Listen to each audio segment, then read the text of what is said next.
আসসালামু আলাইকুম। আমরা আজকে ইঞ্জিন ওভারহিটিং এবং এসি সিস্টেম নিয়ে কাজ করতেছি। এসিটা প্রপার ঠান্ডা হয় না। এটা হচ্ছে টয়োটা অ্যাকোয়া হাইব্রিড। এই গাড়িটা এসিটা হঠাৎ করে ঠান্ডা আসে, আবার হঠাৎ করে ঠান্ডাটা ছেড়ে দেয় এবং মাঝে মধ্যে ইঞ্জিনটা ওভারহিটিং হয়।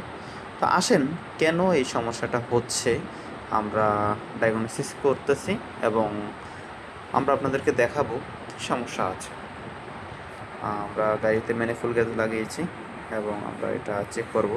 দেখেন, আমাদের গাড়িটা কিন্তু স্টার্টে আছে, বাট এসিটা অন করা আছে, কিন্তু আমাদের কন্ডেন্সার ফ্যানটা চলতেছে না। আমাদের রেডিয়েটর ফ্যানটা কিন্তু অফ।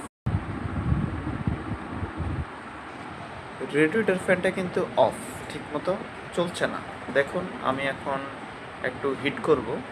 এই যে ফ্যানটা অন হয়ে গেল, কিন্তু ফ্যানের প্রপার স্পিডটা নাই।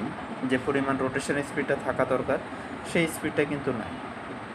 তো এই সমস্যাটা কিন্তু ইঞ্জিনটা ওভারহিট হচ্ছে এবং এসিটা ঠান্ডা ছেড়ে দিচ্ছে। তো আমরা এই সমস্যাগুলা সমাধান করে থাকি।